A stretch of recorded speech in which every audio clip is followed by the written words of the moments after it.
Hello అండి. అలపర్తి రామకృష్ణ గారు రచించిన పేగుబంధం అనే నవలా శీర్షికతో మీ ముందుకు. చదువుతున్నది రాధిక. ఇక కథలో పెడితే, బతుకు చిత్రం గీస్తూ ఉంది సంపూర్ణ పెద్ద క్యాన్వాస్ పై. రంగుల వర్ణ చిత్రం అది. అందమైన భవంతి. ఆ భవంతిలో తను, ఇద్దరు చెల్లెళ్ళు ఆడుకుంటూ ఉంటే, రహదారి మీద గుర్రంపై దౌడు తీస్తూ భవంతిపైన ఆడుకుంటున్న తనను చూసి నవ్వుతున్న రాజకుమారుడు. ఎవరో నల్లగా ఉన్న 50 ఏళ్ల స్త్రీ తారు డబ్బాలోని తారు తన మీద గుమ్మరిస్తూ ఉంది. రాజకుమారుడు చూస్తూ ఉండిపోయాడే గాని కత్తి దూసి ఆమెను బెదిరించడే. మెళుకువ వచ్చింది సంపూర్ణకు. తెల్లవారుజామున ఎటువంటి కళ వచ్చిందేమిటి అనుకుంటూ స్నానాల గదిలోకి వెళ్ళింది. బాత్రూం తలుపు గడియలేదు. రేపు అల్లుళ్ళు ఇంటికొచ్చినా ఇదే పరిస్థితా? నాన్న తలుపుకు గడియ పెట్టిస్తాడో లేదో.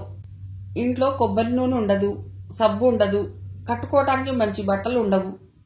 నాన్న మాత్రం ఏం చేస్తాడు? ఆయనకు నెలకు వచ్చేది 2000. ఇల్లే గడవటం కష్టంగా ఉంటే ఆడపిల్లల పెళ్లిళ్ళు ఏం చేస్తాడు? స్నానం చేసి దేవుడి మందిరం ముందు కూర్చుంది. దీపారాధన చేసి, చెల్లెళ్లకు మంచి భవిష్యత్తు, బంగారు జీవితం ప్రసాదించు తండ్రి, ఏడుకొండల వాడిని వేడుకుంది.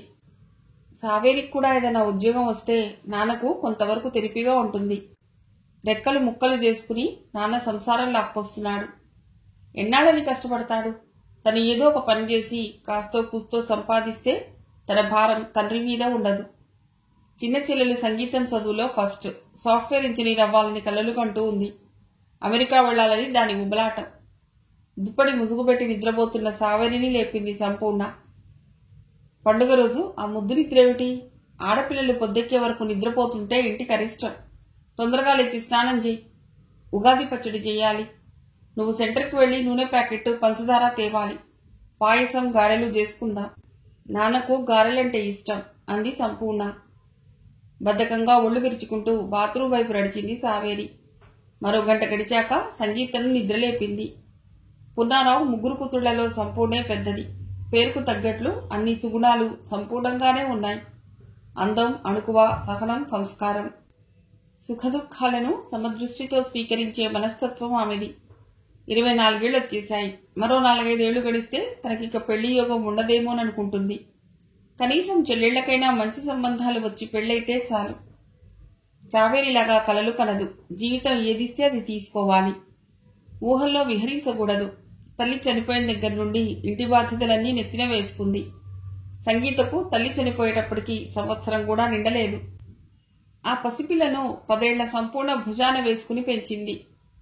పున్నారావు భార్య స్కూల్లో టీచర్గా చేస్తూ చనిపోయింది. చిన్నపిల్లలైన 3 ఆడపిల్లలను చుట్టూ చేర్చుకుని భార్య చనిపోయిన రోజంతా ఏడుస్తూనే ఉన్నాడు. ఈ చిన్నపిల్లలను ఎలా పెంచాలి? భార్య శవం మీద పడి రోధించాడు. నేనున్నాలే నాన్న, చిన్న చెల్లెల్ని ఎత్తుకుంటాను, సావేరిని ఆడిస్తాను, తండ్రి కన్నీళ్లు తుడుస్తూ అంది సంపూర్ణ. ఆ చిన్నారి మాటలే అతడికి బలాన్ని ఇచ్చాయి. బతుకుబండిని లాగే శక్తిని ఇచ్చాయి. నాన్న ఇంకా రాలేదేమక్క? సంగీత అడిగింది. ఈవేళ పండుగ కదా, షాప్ యజమానిని అడిగి అడ్వాన్స్ తెచ్చుకుంటానన్నాడు. అందుకు ఆలస్యమై ఉండవచ్చు అంది సంపూర్ణ. ఆమె దృష్టి చిన్న చెల్లెలు వేసుకున్న పాత పట్టు పరికిణి జాకెట్టు పైన పడింది. అవి రెండో చెల్లెలు సావేరివి. ఉగాది పండుగ రోజున కూడా పాత బట్టలే. నిట్టూర్పు విడిచింది. జాకెట్ హుక్కు ఊడిపోయిందే, కొంచెం కుట్టిపెట్టు అంది సావేరి. చిన్న చిన్న పనులు చేసుకోలేకపోతే ఎలాగే? తొందరగా తెములు. అద్దం ముందు కూర్చుంటే 6 గంటలైనా అక్కడి నుంచి కదలవు. షాప్కు వెళ్లి రిఫైండ్ ఆయిల్ ప్యాకెట్ పట్టుకురా, గారెలు చెయ్యాలి. నాన్నకిష్టం. చెల్లెలి చేతిలోని జాకెట్ తీసుకుంటూ అంది సంపూర్ణ. పున్నారావుకు 2 దెబ్బలు ఒకేసారి తగిలాయి. అమితంగా ప్రేమించే భార్య చనిపోవటం, వ్యాపారంలో దెబ్బతినటం. పెళ్లి కాకముందు ధర్మవరం నుండి చీరలు తెచ్చుకుని సైకిల్ మీద మూట కట్టుకుని ఊరూరు తిరుగుతూ అమ్ముకునేవాడు. నాణ్యమైన చీరలు తీసుకురావటం, ఆడవాళ్లను ఆకట్టుకునేటట్లు మాట్లాడటంతో చీరలు బాగా అమ్ముడుపోయేవి. వచ్చిన లాభాలతో బట్టల షాప్ పెట్టాడు. పెళ్లి చేసుకున్నాడు. భార్య వచ్చిన వేళా విశేషం బాగా కలిసి వస్తుందనుకున్నాడు. వ్యాపార లావాదేవీలు వేలల్లో నుండి లక్షల్లోకి వచ్చేశాయి. ఇహ తనకు తిరుగులేదు. వెనక్కి తిరిగి చూసుకోవాల్సిన పని లేదు. మళ్లీ సైకిల్ మీద బట్టలమ్మే పరిస్థితి రాదనుకున్నాడు. భార్య పేరు మీద మంజులా గార్మెంట్స్ ఇండస్ట్రీ పెట్టాడు. బొంబాయి నుండి బట్టల తాళం తీసుకురావటం, వాటిని కట్ చేసి రెడీమేడ్ దుస్తులు కుట్టించి అమ్మటం. మొదట్లో మంజులా గార్మెంట్స్ కి మంచి పేరే వచ్చింది. హైదరాబాద్ లో ఏ షాప్ లో చూసినా ఆ బ్రాండ్ నేమ్ రెడీమేడ్ డ్రెస్సెస్ కనిపించేవి. అమ్మకాలు జోరుగా సాగాయి. అయితే సరైన నెట్వర్క్ లేక వ్యాపారం కుప్పకూలిపోయింది. పున్నారావు అందరినీ నమ్మేస్తాడు. తనకెవ్వరూ ద్రోహం తలపెట్టరని నమ్మకం. బట్టలు క్రెడిట్ మీద షాపులకు ఇచ్చేవాళ్లు. బాకీ వసూళ్లు మార్కెటింగ్ మేనేజర్ కు వదిలేశాడు భరోసాతో. అతనైతే షాపుల వాళ్ల దగ్గర ముక్కుపిండి బాకీలు వసూలు చేసేవాడే గాని కంపెనీ పేరు మీద జమ అయ్యేవి కావు. ఇన్కమ్ ట్యాక్స్, సేల్స్ ట్యాక్స్ వాళ్ల ఇబ్బంది లేకుండా తన పేరు మీద అకౌంట్ ఓపెన్ చేసి అందులో వసూళ్లు జమ చేస్తానన్నాడు పున్నారావుతో. మేనేజర్ని గుడ్డిగా నమ్మాడు. చివరికి ఆ మేనేజర్ 10 లక్షలు డ్రా చేసుకుని ఉడాయించేశాడు. వ్యాపారం చేసుకునే వాళ్లు ప్రేమించేది డబ్బుని. వ్యాపారం పట్ల డెడికేషన్ ఉంటుంది. పున్నారావు అలా కాదు. అతడి ధ్యాసంతా భార్యాపిల్లల మీద ఉండేది. కూతురు ఒళ్ళు కొద్దిగా వెచ్చబడితే ఇంట్లో ఉండిపోయేవాడు. భార్యకు క్యాన్సర్ వస్తే 5-6 నెలలు కంపెనీ కేసి రాలేదు. అజమాయిషీ లేకపోవడంతో వర్కర్స్ పనిచేయడం తగ్గించేశారు. తయారైన దుస్తులు గుట్టలు గుట్టలుగా కంపెనీ ఆవరణలోనే పడి ఉండేవి. బొంబాయి నుండి బట్టలు తీసుకురావడానికి తెచ్చుకున్న 10 లక్షల అప్పుగానే ఉండిపోయింది. వడ్డీలు పెరిగిపోయాయి.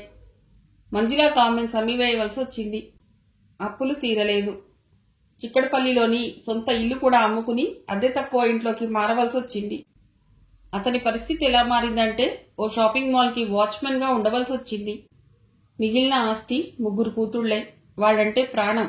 భార్య చనిపోయాక వాళ్లకు మరీ దగ్గరయ్యాడు. ఆడపిల్లలు కళ్ల ముందు కనిపిస్తే చాలు. గుండెల్లో గూడుగట్టుకున్న విషాదమంతా దూది పింజలా ఎగిరిపోయేది. వాచ్మెన్ డ్యూటీ ఓ రోజు పగలుంటుంది, మరో రోజు రాత్రిపూట. రాత్రి డ్యూటీ చేసి ఇంటికి చేరుకునేసరికి పగలు 10 అయింది. ఏ నాన్నా, పండగ పూటన్నా ఇంటి పట్టున ఉండవచ్చు కదా. ఒక్కరోజు డ్యూటీ మానేస్తే కుంపలు మునిగిపోతాయా? వ్యాపారం చేసిన రోజుల్లో వ్యాపారం గొడవలు చూసుకోకుండా ఎప్పుడూ ఇంటి పట్టునుండేవాడివి. అంతా పోగొట్టుకుని ఇప్పుడు వాచ్మెన్ ఉద్యోగం మాత్రం ఒక్కరోజు ఎగ్గొట్టకుండా చేస్తున్నావు అంది సంపూర్ణ తండ్రికి ఎదురొచ్చి. పెద్ద కూతురి మాటలు గుండెకు ములుకుల్లా తగిలాయి. మరో మాట మాట్లాడకుండా బెడ్రూంలోకి వెళ్లి పడుకున్నాడు. స్నానం చేసి కాఫీ తాగి పడుకో, గారెలు వండాక నిన్ను నిద్రలేపుతాను అనేసి వంటగదిలోకి వెళ్ళింది సంపూర్ణ. 10 నిమిషాలు గడిచాక కాఫీ కప్పుతో తండ్రి గదిలోకి వెళ్ళింది. స్నానం చేయకుండా పడుకున్నావా నాన్నా? కాఫీ తాగు. తండ్రి కప్పుకున్న దుప్పటి లాగేసి కాఫీ కప్పు అందించింది. ఎందుకమ్మా విసిగిస్తావు? కష్టాలు మర్చిపోయేది నిద్రపోతున్నప్పుడే. ఆ సుఖం కూడా దక్కనివ్వటం లేదు అన్నాడు పున్నారావు. కష్టాలన్నీ మన వెనక్కు నెట్టివేయాలి. వెనక్కు తిరిగి చూసుకోకూడదు. మన దృష్టి ముందువైపుకే ఉండాలి. గతం మర్చిపోయి మళ్ళీ ఏదో బిజినెస్ చెయ్యి అంటే వినిపించుకోవు. ఏ పని చేయలేను తల్లి. మీ అమ్మ చనిపోయాక మానసికంగా దెబ్బతిన్నాను. మీ అమ్మ దహన సంస్కారం అయిపోగానే ఇంటికి కూడా తిరిగి రాకుండా ఉత్తర దిక్కుగా హిమాలయాలకేసి నడిచిపోవాలనుకున్నాను. తిండి దొరక్కపోతే మధ్యలోనే రాలిపోవాలనుకున్నాను. కానీ మీరు గుర్తుకొచ్చేసరికి ఆ ప్రయత్నం మానుకున్నాను. నీ ధోరణి నీదే నాన్న. ఇంటి సంగతులు పట్టించుకోవు. 2000 తెచ్చి నా చేతిలో పెడతావు. నీ జీతం ఇంటి అద్దె, కరెంటు బిల్లుకే సరిపోతుంది. ఏదో కొద్దిగా అమ్మ చనిపోయాక గవర్నమెంట్ ఇచ్చే ఫ్యామిలీ పెన్షన్, నేను కుట్టు మిషన్ మీద జాకెట్లు, చీరల ఫాల్స్, చిన్నపిల్లల గౌన్లు కుడితే వచ్చే డబ్బుతో సంసారం లాక్కొస్తున్నాను. ఆదాయం తక్కువ, అవసరాలు ఎక్కువ. మంచి బట్టలు కొనుక్కుందామన్నా డబ్బులుండవు. సెకండ్ హ్యాండ్ డొక్కు టీవీతో కాలక్షేపం చేస్తున్నాం. పౌడర్ డబ్బా కొనడానికి డబ్బులుండవు. ఎన్నాళ్ళిలా? చెల్లెళ్ల పెళ్లిళ్ళు ఎలా చేస్తావు? రుసరుసలాడింది సంపూర్ణ. మౌనంగా ఉండిపోయాడు పున్నారావు. కూతురు ఆవేదన అర్థం చేసుకున్నాడు. ఇంటి భారమంతా సంపూర్ణ మీదే పడుతున్నది. ఇంటి పనంతా అదే చేసుకోవాలి. సంగీతకు పుస్తకాల ధ్యాస తప్పితే మరో పని ముట్టుకోదు. ఎప్పుడూ ఏదో ఒక పుస్తకం చేతిలో పట్టుకుని కూర్చుని అండ్ల జోలికి పోదు. బట్టలు తొకదు. రెండో దానికి సంగీతమన్నా సినిమాలన్నా పిచ్చి. బాగా డబ్బున్నవాడు తనను వలచి పెళ్లి చేసుకుంటాడని ఆశల పల్లకీలో ఊరేగుతూ ఉంటుంది. పెద్ద కూతురైనా తనకు మంచి స్నేహితురాలు సంపూర్ణే. తన ఇబ్బందులన్నీ ఏకరువు పెట్టి ఉపశమనం పొందుతుంది. ఆమె ముందు తన మనసులోని అశాంతిని వెళ్లబుచ్చుతుంటాడు. ఒకరి ఇబ్బందులు మరొకరి చెప్పుకుంటేనే మనసు తేలికపడుతుంది. పడిన కష్టం మర్చిపోతూ ఉంటారు. నీకో ఉద్యోగం చూశాను. నేను చదివింది 10వ తరగతి. నాకెవరు ఉద్యోగం ఇస్తారు నాన్న? బాగా తెలిసిన వాళ్ళమ్మా. వాళ్లకు సిటీలో 2 సినిమా థియేటర్లు, 4 బట్టల షాపులు ఉన్నాయి. ఒకప్పుడు మన దగ్గర రెడీమేడ్ డ్రెస్సెస్ అరువుకు తీసుకునేవాళ్లు. కష్టపడి పైకొచ్చారు, కోట్లు సంపాదించారు. వాళ్ళింట్లో ఉండి హౌస్ మేనేజ్మెంట్ చేయాలి. వంట మనిషి, డ్రైవరు, నౌకరుకు పనులు పురమాయించటం, వాళ్లకు జీతాలు ఇవ్వటం, ఇంటి ఖర్చులు లెక్క రాయటం, ఇవి నువ్వు చేయవలసిన పనులు. నెలకు 4,000 ఇస్తారు. నీ పని నచ్చితే జీతం పెంచే విషయం ఆలోచిస్తామన్నారు. ఇంటి ఓనర్ కూతురు కూడా వాళ్లతో పాటే ఉంటుంది. ఆమెకి 2 పిల్లలు. పెద్దవాడికి 2 ఏళ్లు, రెండోవాడికి 8 నెలల వయస్సు. వాళ్ళిద్దరి ఆలనా పాలనా చూసుకోవాలి. చేయవలసిన పనులేమిటో చెప్పుకుపోయాడు పున్నారావు. ఈ పని మనిషి ఉద్యోగం నాకొద్దు నాన్నా అంది సంపూర్ణ. అజమాయిషీ చేయడం తప్పితే నువ్వు చేసే పని ఏమీ ఉండదమ్మా. జీతం 4,000, భోజనం వసతి వాళ్ళింట్లోనే. వాళ్ళింట్లోనే ఉండిపోవాలా? శనివారం సాయంత్రం మన ఇంటికి వచ్చేయచ్చు. ఆదివారం రెస్ట్ తీసుకుని సోమవారం ఉదయానికల్లా వాడింట్లో ఉండిపోవాలి. నా మాట విని ఆ ఉద్యోగంలో చేరు. 4-5 నెలలు చూసి నచ్చకపోతే మానేద్దువు గాని. తండ్రి మాటలతో మెత్తబడింది. ఓ మనిషి భారం తగ్గినా తండ్రికి కొంత రిలీఫ్. వచ్చే జీతంతో తను, చెల్లెళ్ళు మంచి బట్టలు కొనుక్కోవచ్చు. వాళ్ళింట్లో పని నచ్చకపోతే మానేయొచ్చు. నేనిక్కడ లేకపోతే ఇంట్లో కష్టం నాన్న. చెల్లెళ్ళిద్దరూ చదువుకోవడం తప్పితే పెద్దగా ఇంట్లో పని చేసి ఎరుగరు. నీకు కష్టమవుతుందేమో. అన్ని పనులు నువ్వు చేస్తున్నావు కాబట్టి వాళ్ళు పూచిక పుల్ల ఇటు తీసి అటు పెట్టడం లేదు. రేపు నువ్వు వెళ్ళిపోతే వాళ్ళే నడుం వంచి ఇంట్లో పని చేసి పోతారు. ఇదో మంచి అవకాశం, వదులుకోవద్దు. నాకు బాగా తెలిసిన వాళ్ళు కాబట్టి నిన్ను మర్యాదగానే చూసుకుంటారు. వాళ్ళిల్లు ఎక్కడుంది? Jubilee hills, road number 4. Manjula garments అధినేత సర్వం కోల్పోయి వాచ్మెన్ గా చేయగాలేంది. ఆ గ్రేట్ పున్నారావు కూతురు ఓ ఇంట్లో పనిచేయడం తప్పేముందిలే. నీకు మనస్ఫూర్తిగా ఇష్టమైతేనే చేయి తల్లి. నేనేం బలవంతం పెట్టను. ఈ ఉద్యోగం ఏ మలుపుకు దారి తీస్తుందో. ఎప్పుడు వెళ్ళి ఆ పనిలో చేరమంటావు? రేపు కూడా మంచిదే. రేపుదయం పనిలో చేరు. అడ్రస్ కాగితం ఇదిగో. రేపుదయం గోపాలరావు గారికి ఫోన్ చేసి చెప్తాను నువ్వు వస్తున్నట్లు అన్నాడు పున్నారావు జేబులోని విజిటింగ్ కార్డ్ సంపూర్ణకిస్తూ. నువ్వు స్నానం చేయి నాన్న. ఉగాది పచ్చడి పెడతాను. మన జీవితంలాగే తీపి, చేదు, పులుపు అన్నీ కలబోసుకుని ఉంటుంది ఉగాది పచ్చడి. సావేరి ఏదమ్మా? ఆయిల్ ప్యాకెట్ తెచ్చిపెట్టమన్నాను. గంట సేపు అయింది, ఇంకా రాలేదు. సెంటర్లో ఏం చోద్యం చూస్తూ నిలబడిందో అంది సంపూర్ణ. చిక్కడపల్లి ప్రధాన రహదారి జనంతో కిటకిటలాడుతూ ఉంది. రోడ్డు మీద వాహనాలు చీమల బారుల్లా కదులుతున్నాయి. పండగ పూట అవటంతో మరీ రద్దీగా ఉంది. పేవ్మెంట్ మీదే గోనె పట్టాల మీద మామిడికాయలు, వేపపూత పోసి అమ్ముకుంటున్నారు. తోపుడు బళ్ల మీద అరటికాయలు, కొబ్బరికాయలు అమ్ముకునే కేకలతో రోడ్డంతా మారుమోగిపోతోంది. పేవ్మెంట్ మీద నడుస్తూ ఎవరి వ్యాపకంతో వాళ్లు హడావుడిగా వెళ్లే వాళ్లను పరిశీలనగా చూస్తుండడం సావేరికి అలవాటు. ఎవరన్నా ట్రాఫిక్ రూల్కు విరుద్ధంగా వెళ్లినా, సివిల్ సెన్స్ లేకుండా రోడ్డు మీద ఉమ్మినా, ఊసినా వాళ్లతో వాగ్వివాదం పెట్టుకోవటం ఆమెకు అలవాటు. ఆ ప్రాంతంలోని ట్రాఫిక్ పోలీసులకు ఆమె సుపరిచితురాలే.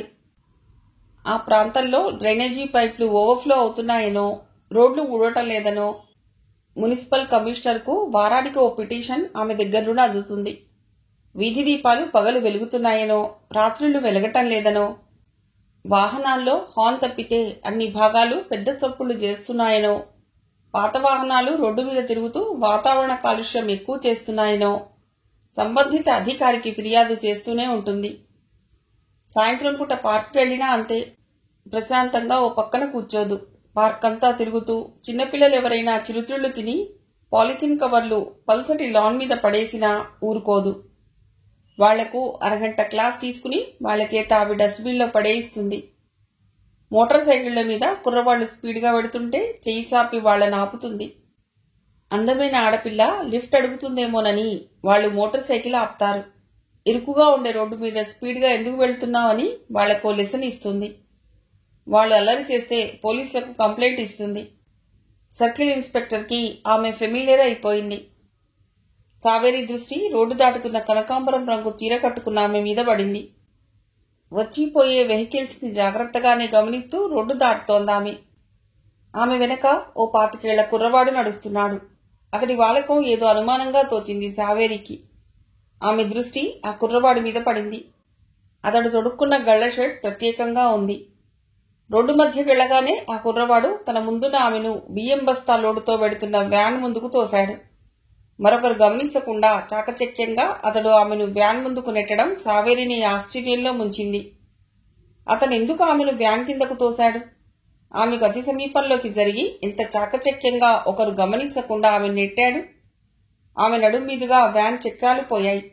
రక్త ప్రవాహంలో ఆమె శరీరం గిలగిలా కొట్టుకుంది. చుట్టూ జనం మోగారు. మరుక్షణంలో గెళ్లషెట్ కుర్రవాడు మాయమయ్యాడు. పక్కనున్న షాప్లోకెళ్లి పోలీస్ స్టేషన్కి ఫోన్ చేసింది సావేరి. అంబులెన్స్ కోసం 108 నంబర్కు ఫోన్ చేసింది.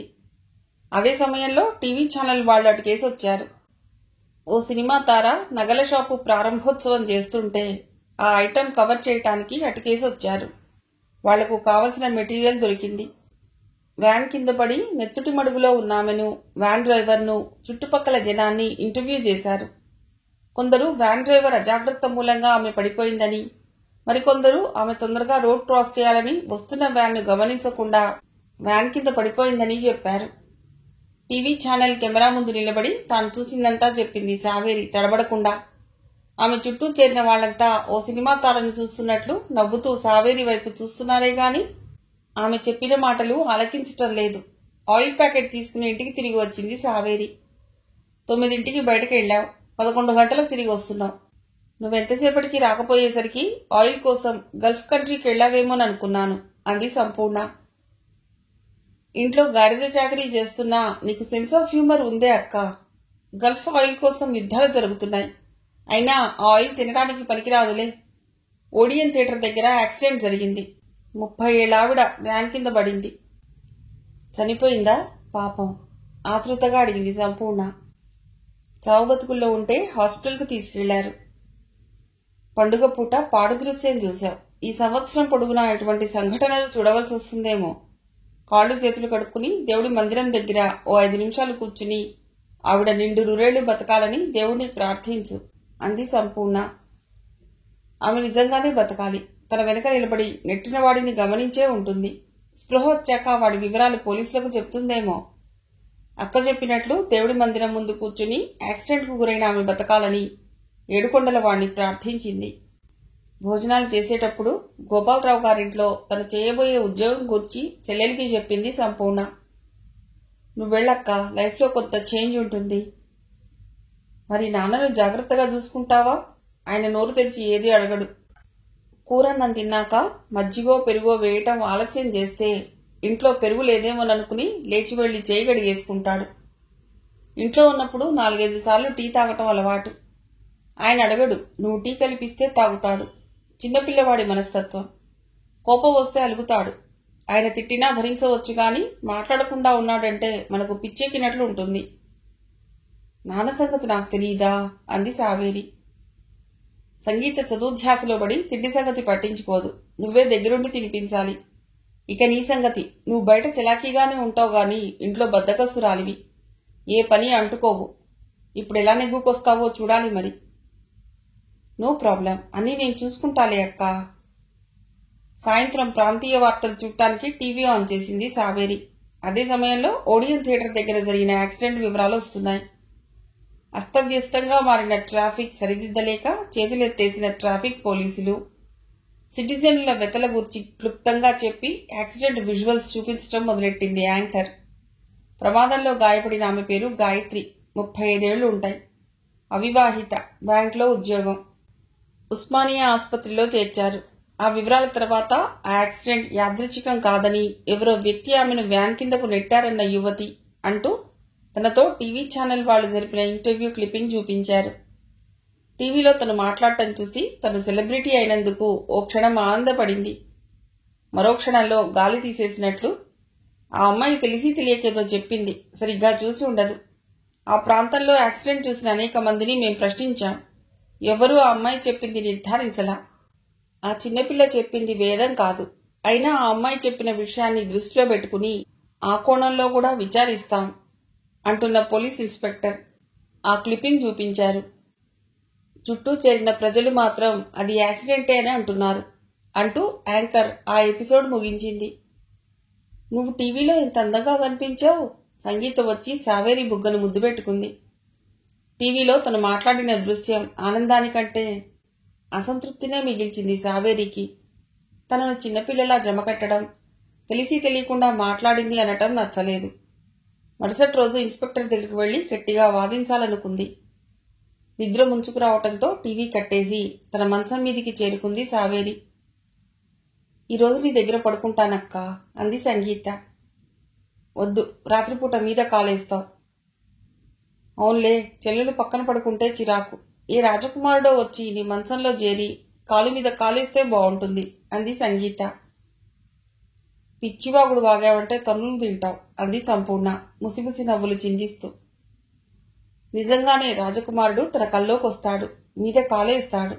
అయితే ఏంటట, బాగా ఆస్తిపాస్తులు ఉన్న అందగాడే తనను వరిస్తాడు. అది ముమ్మాటికి నిజం. నవ్విన నాపచేలే పండుతుంది. నిద్రలోకి జారుకుంది సావేరి.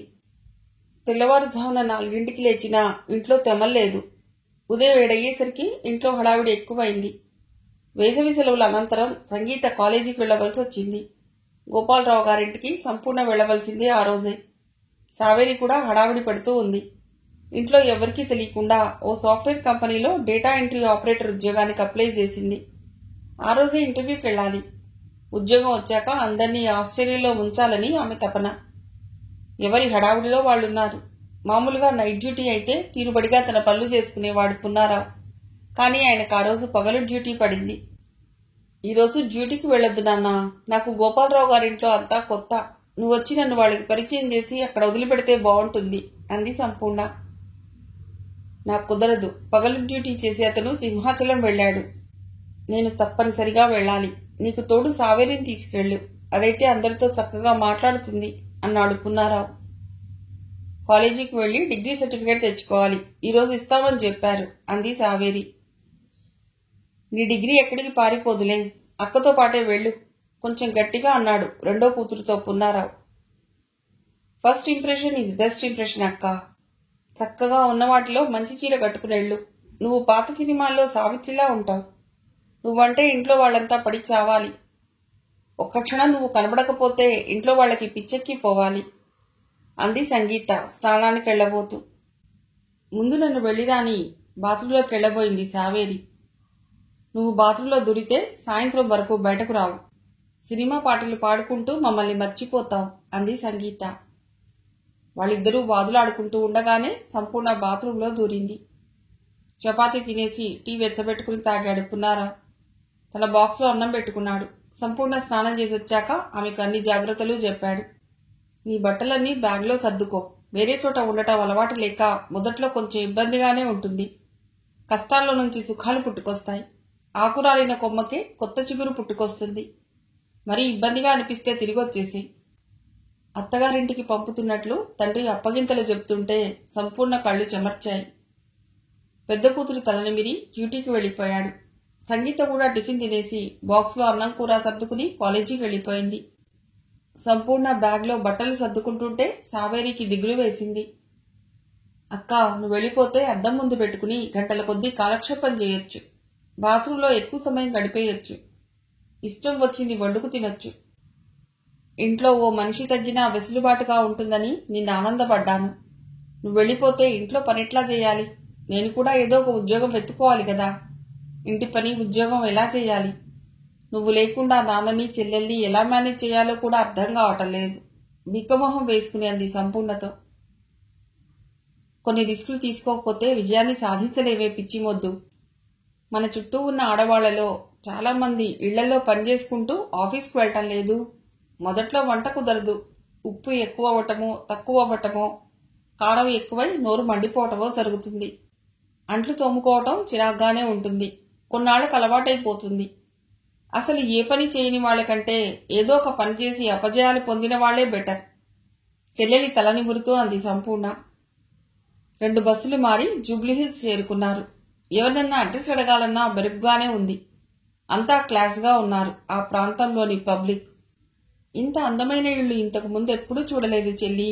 రోడ్డుకి ఇరువైపులా ఉన్న ఎత్తైన భవనాలను కంటి రెప్ప వాల్చకుండా చూస్తూ అంది సంపూర్ణ. వైభవ్ విల్లా గేట్ దగ్గర నిలబడ్డారు తటపటాయిస్తూ.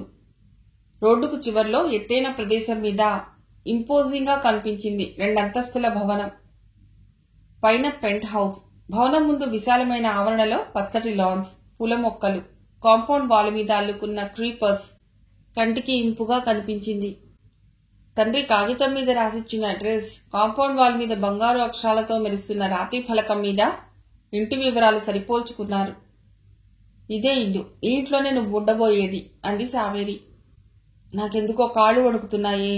గేటు దాటి లాన్స్ మధ్యలో సిమెంటు చెప్టా మీద నడుస్తూ అంది సంపూర్ణ. కుక్కలున్నట్లు లేదు.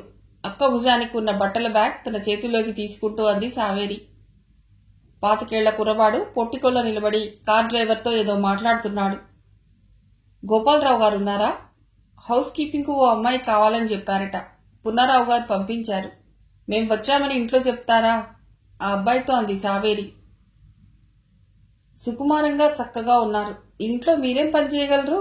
సావేరిని తదేకంగా చూస్తూ ప్రశ్నించాడు ఆ అబ్బాయి. నేను కాదు, ఈ అమ్మాయి మా అక్కయ్య, పేరు సంపూర్ణ. ఈమె ఇక్కడ పనిచేయడానికి వచ్చింది. పోర్టికోలోనే ఇంటర్వ్యూ మొదలైందని విసుక్కుంటూ అక్కను పరిచయం చేసింది. ఓకే, కొంచెం బొద్దుగా ఉన్నా ఈ అమ్మాయి అందంగానే ఉంది. ఇక్కడ పనిచేయాలంటే కొంచెం రఫ్ అండ్ టఫ్ గా ఉండాలి. మీలో ఆ రఫ్నెస్ లేదే. లోపలికి వెడదాం. హాల్లోకి తీసుకెళ్లాడు. హాల్లో సోఫాలో కాలు మీద కాలు వేసుకుని దర్పంగా కూర్చున్న 50 ఏళ్ల ఆవిడని చూడగానే ఆవిడే ఇంటికి యజమానురాలై ఉంటుందని ఊహించింది సావేరి. ఆ రోజు ఏం వండాలో సూచనలు వంట మనిషికి ఇస్తూ ఉంది. ఆవిడే దుర్గమ్మ గారు. ఆవిడ దృష్టి తమ మీద పడగానే 2 చేతులు జోడించి నమస్కరించింది సంపూర్ణ. సంతోష్, ఎవరిని లోపలికి తీసుకొచ్చావు? ఆ కుర్రవాడిని అడిగింది. ఆవిడ ముందు ధైర్యంగా మాట్లాడే అలవాటు అతడికి ఉన్నట్లు లేదు. తొట్టుపడ్డాడు. మన ఇంట్లో పనిచేయడానికి వచ్చారు మెల్లిగా అనగలిగాడు. ఎవరు పంపించారు? మన ఇంట్లో పని ఉందని వీళ్ళకెవరు చెప్పారు? ముక్కు మొహం తెలియని వాళ్ళని ఇంట్లోకి సరాసరి తీసుకురావడమేనా? కంఠస్వరం పెంచి అంది దుర్గమ్మ. సావేరికి రోషం వచ్చింది. మీ అల్లుడు రాంబాబు గారు మా నాన్నగారితో మాట్లాడారు. మీకు ఇంటి లెక్కలు చూడటానికి, పనివాళ్ల మీద అజమాయిషీకి అమ్మాయి కావాలని కబురు చేస్తేనే వచ్చాం. ముక్కుపుటాలు ఎగరేస్తూ అంది సావేరి. మీ నాన్న పేరేమిటన్నావు? పున్నారావు. 10 ఏళ్ల కిందట బట్టల వ్యాపారం చేసేవారు. పున్నారావు కూతుళ్ళా మీరు? సిటీలో బట్టల వ్యాపారం చేసి నష్టపోయిన వారు ఎవ్వరూ లేరు, మీ నాన్న తప్పితే. తండ్రి గురించి తేలిగ్గా మాట్లాడటం అక్కచెల్లెళ్ళిద్దరికీ నచ్చలేదు. ఈ ఇంట్లో అక్క ఎలా పని చేయగలుగుతుంది అనుకుంది సావేరి. వెనక్కి తిరిగి వెళ్ళిపోదామని అక్కకు సైగలు చేసింది. కళ్లతోనే చెల్లెల్ని వారించింది సంపూర్ణ. మెట్లు దిగి హాల్లోకొచ్చింది దుర్గమ్మ కూతురు అన్నపూర్ణ. మీ అల్లుడు గారే పంపించారమ్మా. పిల్లల్ని చూసుకోటానికి, ఇంటి పనులు చూడటానికి మనకు అమ్మాయి కావాలని అనుకున్నాం గదా అంది అన్నపూర్ణ తల్లి పక్కనే కూర్చుంటూ. అల్లుడు గారు చెప్పడం సరే, ఇంట్లో పనికి ఎవరు పనికొస్తారో నేను ఫైనల్ డెసిషన్ తీసుకోవాలి గదా అంది దుర్గమ్మ మెత్తబడి. అంతిమ నిర్ణయం నీదే గదా అమ్మా.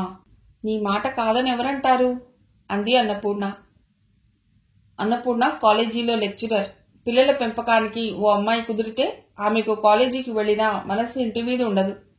పున్నారావు కూతుళ్లను చూడగానే ముచ్చటపడింది. తను నిశ్చింతగా పిల్లల వ్యవహారం వాళ్ళకి వదిలేయవచ్చు. మీ ఇద్దరిలో ఎవరు మా ఇంట్లో పనిచేయడానికి వచ్చింది? సంపూర్ణని చూపించింది సావేరి. నువ్వేమన్నా మూగపిల్లవా? మాట్లాడవే. ఎంతవరకు చదువుకున్నావు? దుర్గమ్మ ప్రశ్నించింది. 10వ తరగతి వరకు. నీ గోళ్లు చూపించు. శుభ్రంగా ఉంచుకున్నావా? పిల్లల దగ్గర మసిలేవాళ్లు చాలా నీటుగా ఉండాలి. నీ పేరేమిటి? సంపూర్ణ.